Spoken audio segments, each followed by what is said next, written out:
केंद्र व राज्य शासनाच्या नाकर्तेपणामुळे चुकीचे धोरण व फसव्या योजना यामुळे देशाचा विकास झाला नाही। त्यामुळे त्याचा थेट परिणाम उद्योग व नोकऱ्यांवर झाला असून बेरोजगारीचा प्रश्न गंभीर झाला आहे।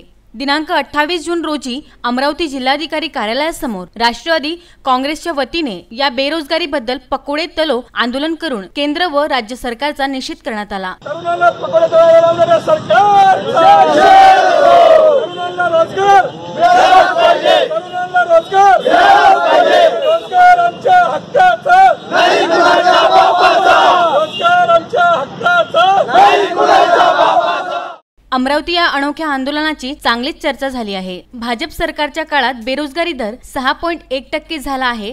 त्यामुळे बेरोजगारीची समस्या मोदी सरकारच्या काळात दिवसेंदिवस वाढत जात आहे। मोदी सरकारने बेरोजगारांना रोजगार देण्याचे आश्वासन दिले होते, मात्र यात मोदी सरकार फेल ठरले आहेत। त्यामुळे या विरोधात राष्ट्रवादी युवक काँग्रेसच्या वतीने जिल्हाधिकारी कार्यालयासमोर पकोडे तळून हे आंदोलन करण्यात आले आहे। राष्ट्रवादी काँग्रेस अमरावती ग्रामीण राष्ट्रवादी युवक काँग्रेसच्या वतीनं आज भजेतोडू आंदोलन बेरोजगाराच्या समस्येबद्दल जो महाराष्ट्रात बेरोजगाराचा भस्मासूर फडणवीस सरकारमध्ये होत आहे, त्यानिमित्त महाराष्ट्राचे आमचे राज्याचे प्रदेशाध्यक्ष महबूबजी शेख तसेच महाराष्ट्राचे प्रदेशाध्यक्ष रविकांतजी वरपे, महाराष्ट्राचे प्रदेश कार्याध्यक्ष सूरजजी चव्हाण हे आज सर्व युवकांसोबत या कलेक्टर जिल्हाधिकाऱ्यांना निवेदन देणार आहे। भजे तोडून त्यांना भजे चालण्याचा बेरोजगाराबद्दल आमचा राष्ट्रवादी काँग्रेसचा मानाचा आणि सरकारने प्रत्येक वर्षी 2 कोटी रोजगार देऊ असं आश्वासन त्या ठिकाणी तरुणांना दिलं होतं, परंतु 2 कोटी रोजगार तर सोडा आहे ते 4.5 कोटी रोजगार तरुणांवर गमावण्याची वेळ आली।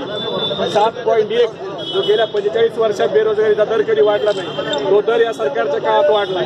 आज महसूल असेल, पोलीस भरती असेल, शिक्षक भरती असेल, याच्यात किमान 1.5 लाख जागेची व्हॅकन्सी महाराष्ट्र सरकारकडे असताना ते देखील भरती प्रक्रिया महाराष्ट्र सरकार चालू करत नाही। म्हणून आम्ही बेरोजगाराच्या प्रश्नावर या सरकारच्या विरोधात भारतीय जनता पक्षाचे नेते असं म्हणतात की पकोडे तळणं हा देखील रोजगार आहे। म्हणून आज या भाजप सरकारने जो डिग्री झालेल्या तरुणांना पकोडे तळायला लावण्याचा जो त्यांचा जे काम आहे त्याच्या निषेधार्थ आम्ही आज हे पकोडे तळून भारतीय जनता पार्टीच्या सरकारचा निषेध व्यक्त करतोय। यावेळी राष्ट्रवादीचे प्रदेशाध्यक्ष महबूब शेख, रविकांत वरपे, सूरज चव्हाण आदी मान्यवर उपस्थित होते। VC news bureau Amravati.